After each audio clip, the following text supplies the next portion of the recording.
Hello everyone, welcome once again. Students, आज की video में हम स्टडी कर रहे हैं ग्रामर से related topic parts of speech, pronoun. Last time हमने ग्रामर से पार्ट्स ऑफ स्पीच में ही नाउन को स्टडी किया था। पार्ट्स ऑफ स्पीच में ये 8 काइंड्स होते हैं। आज हम सेकंड नंबर पर जो लिखा है प्रोनाउन, इसे स्टडी कर रहे हैं। लास्ट वीडियो में मैंने बताया था कि प्रोनाउन ऐसे शब्द होते हैं जो नाउन की जगह यूज़ किए जाते हैं, जैसे I, we, you, they, he, she, it. तो ये समझना तो बहुत ही आसान है कि हम जहाँ बार बार राम, सीता या मोहन, आदित्य इनका नाम रिपीट नहीं करना चाहते बार बार, तो हम उनकी जगह he, she, it, I, we, you, they का प्रयोग करते हैं। जैसे हिंदी में होता है मैं, तुम, वह, ये, तो इस तरीके से। तो ये जानने के बाद अब हम काइंड्स ऑफ प्रोनाउन को स्टडी करते हैं, और सबसे पहले इन काइंड्स में आता है पर्सनल प्रोनाउन। अब देखो, शब्दों से भी हमें काफ़ी कुछ समझ में आना चाहिए और आ भी जाता है कि पर्सनल प्रोनाउन कह रहे हैं, इसका मतलब जो प्रोनाउन शब्द हम अपने लिए या किसी व्यक्ति के लिए यूज़ कर रहे हैं और उनके टाइप्स जितने भी हैं वो सभी पर्सनल प्रोनाउन कहलाते हैं। जैसे हम अक्सर बोलते हैं ही, शी, तो ही जो प्रोनाउन है वह पुरुष के लिए आता है और इसका हिंदी मीनिंग होता है वह, लेकिन पुरुष के लिए, इसे आप याद रखिएगा, पुरुष के लिए वह की इंग्लिश होती है ही। अब इससे रिलेटेड है जैसे कि हिज, हिम, ये पर्सनल प्रोनाउन कहलाएंगे। शी आता है, वह हिंदी है इसकी, लेकिन किसी लड़की के लिए, स्त्रीलिंग के लिए, तो शी आता है लड़कियों के लिए। तो इसे अब हम और बोल सकते हैं जैसे कि हर और हर। यहाँ इनका मीनिंग है उसका। अगर हम कहते हैं कि वह अपना काम कर रहा है तो हम हिज का प्रयोग करते हैं। यह उसकी घड़ी है तो हिज वॉच। इस तरीके से ये शब्द पर्सनल प्रोनाउन होते हैं। आई, वी, यू, दे और इट। अब आई से रिलेटेड हो जाएगा और पर्सनल प्रोनाउन माई, मी और माइन, ये पर्सनल प्रोनाउन है। वी के लिए आ जाएगा अस, अवर। नेक्स्ट है जैसे कि यू, यू में योर, योर्स, ये पर्सनल प्रोनाउन है। दे, देयर और दैम। इट के लिए इट्स। इस तरह से ये सभी शब्द पर्सनल प्रोनाउन कहलाते हैं। ये सब्जेक्ट के रूप में यूज़ किए जाते हैं और ये ऑब्जेक्टिव या फिर पजेसिव टाइप के प्रोनाउन होते हैं। नेक्स्ट है रिलेटिव प्रोनाउन। अब रिलेटिव किसे कहते हैं? संबंधियों को, रिश्तेदारों को। यहाँ पर रिलेटिव प्रोनाउन का यही मीनिंग है कि संबंध, हमें रिलेशन बताना है। इसमें हु, विच, व्हाट, वूम आदि वाक्य के बीच में आते हैं। जब भी कभी आपको ऐसा सेंटेंस मिले जिसमें who, which, what, whom, where, whose, इस तरह के जो क्वेश्चन वर्ड शब्द होते हैं लेकिन बीच में आ रहे हैं वाक्य के, तो वो क्वेश्चन वर्ड नहीं होते हैं, फिर उन्हें कहते हैं रिलेटिव प्रोनाउन। और किससे रिलेटेड होते हैं? ये सब्जेक्ट से रिलेटेड होते हैं। जैसे अगर कहा जाए this is the boy, this is the boy who came to my house yesterday. तो यहाँ पर ये जो हु शब्द है ये वाक्य के बीच में आया है, तो ये हो गया पर्सनल प्रोनाउन। और ये किससे रिलेटेड है? इस बॉय से। हमारा जो सब्जेक्ट यहाँ पर है इस बॉय से रिलेटेड है।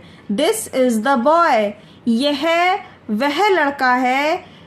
Who came to my house, जो मेरे घर आया, येस्टरडे, कल। तो यहाँ जो हम हु है इसे बॉय से रिलेटेड कर रहे हैं, इसीलिए ये रिलेटेड प्रोनाउन है।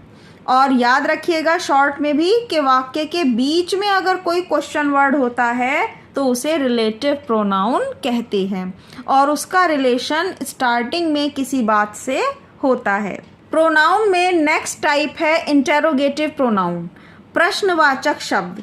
तो प्रश्नवाचक शब्द जितने भी हैं ये सब कहलाए जाएंगे प्रोनाउन, जब भी ये प्रश्न पूछने के लिए काम आएंगे।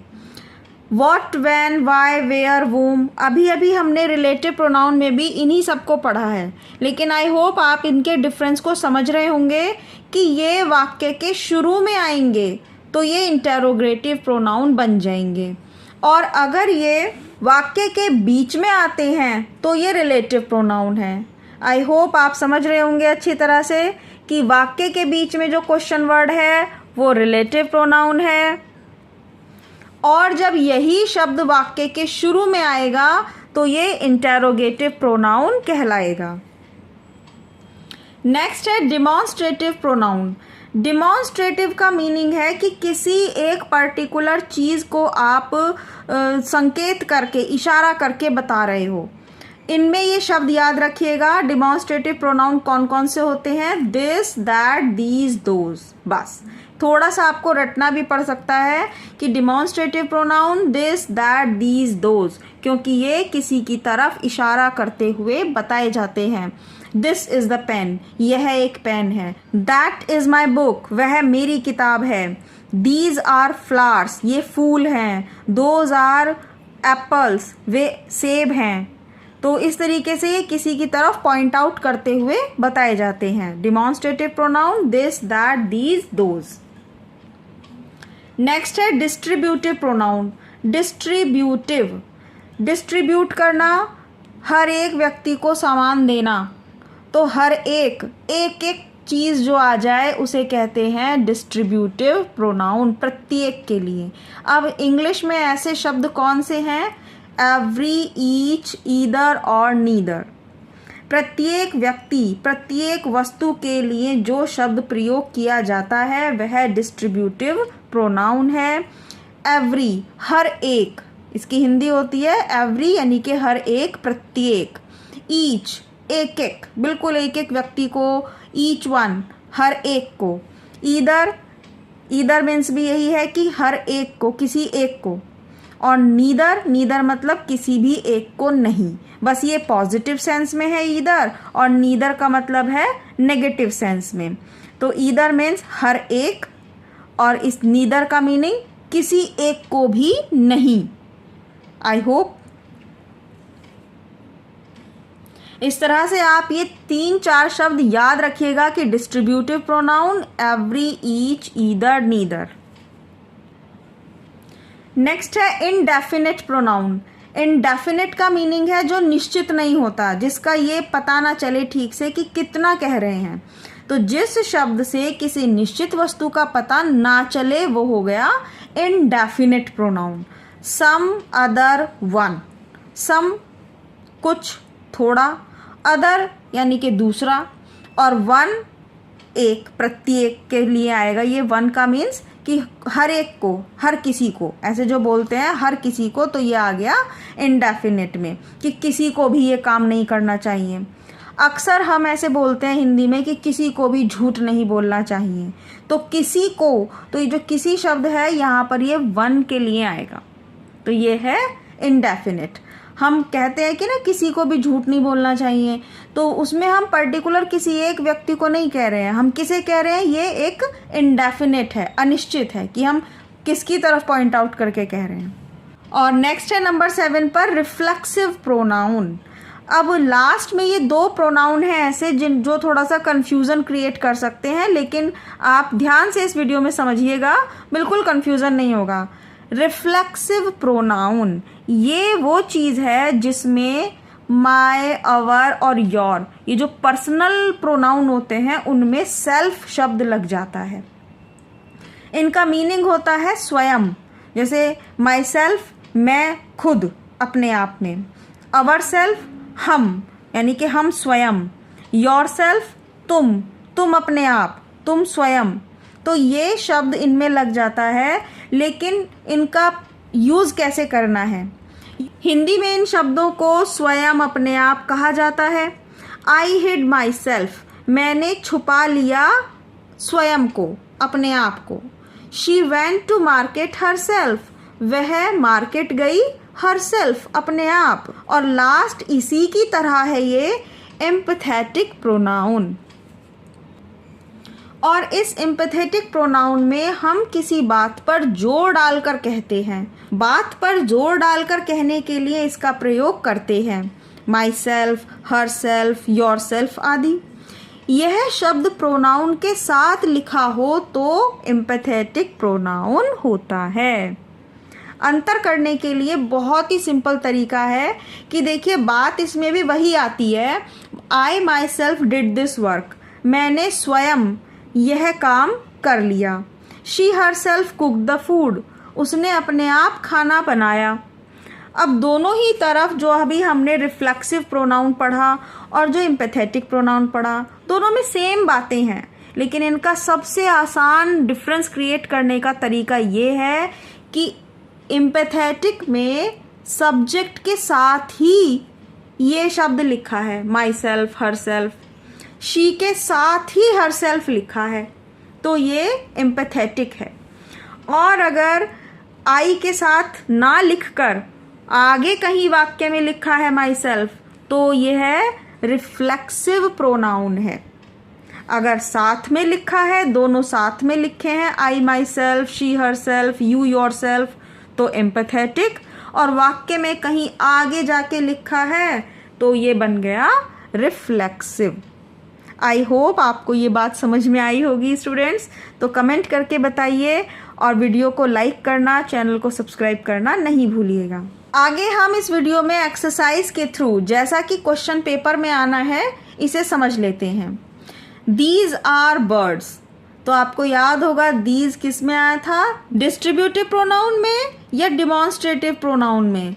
कंफ्यूजन नहीं रखिएगा, क्लियर अपने माइंड में इसकी क्लियर इमेज बना लीजिए। डिस्ट्रीब्यूट होता है बांटना, हर एक को कोई चीज़ बांटना, तो हर एक शब्द से जोड़ दीजिए डिस्ट्रीब्यूट, हर एक को, तो इसमें आता है एवरी, ईच।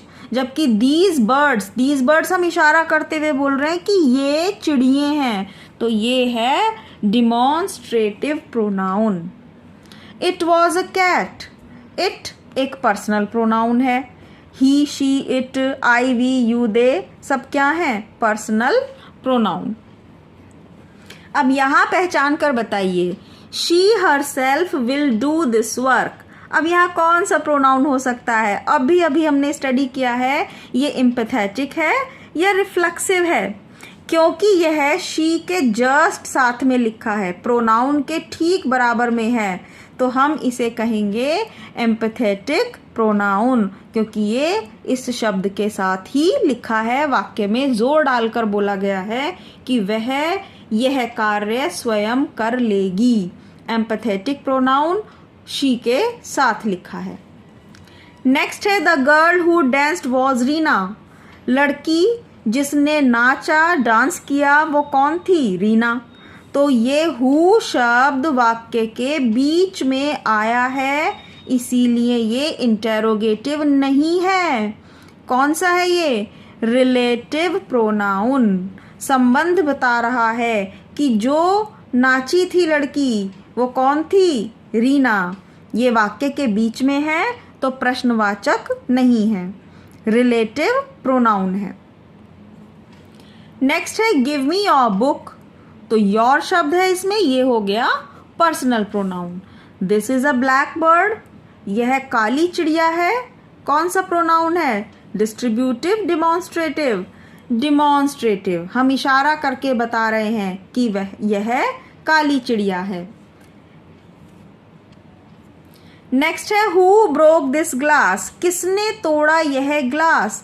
साथ में इंटेरोगेटिव मार्क लिखा है, तो ये शब्द कौन सा प्रोनाउन है?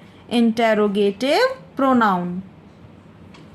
नेक्स्ट है ही हर्ट हिमसेल्फ। अब देखो ही है, हिमसेल्फ भी है, लेकिन हिमसेल्फ इसके जस्ट बराबर में नहीं लिखा, तो ये कौन सा प्रोनाउन हो गया?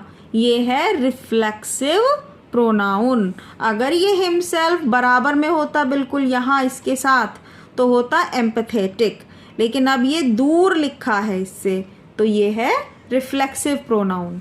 नेक्स्ट है the bike is mine, bike मेरी है, ये कहलाता है पर्सनल प्रोनाउन। और लास्ट सेंटेंस है आई माई सेल्फ, तो आप तुरंत ये देखते ही पहचान लेंगे कि आई के साथ माई सेल्फ लिखा है, दैट इज एम्पैथेटिक प्रोनाउन। तुरंत इसके बाद लिखा होने पर एम्पैथेटिक प्रभाव डाल रहा है ये, तो ये एम्पैथेटिक प्रोनाउन बन गया। स्टूडेंट्स, आई होप आपको ये पार्ट्स ऑफ स्पीच समझ में आ रहे होंगे। कमेंट कीजिए, बताइए इस वीडियो के बारे में, और अगर पसंद आई है तो शेयर कीजिए, और चैनल पर नए हैं सब्सक्राइब कीजिए। ग्रामर को इसी तरीके से, आसान तरीके से, स्पेशली क्लास 9th और 10th के स्टूडेंट्स के लिए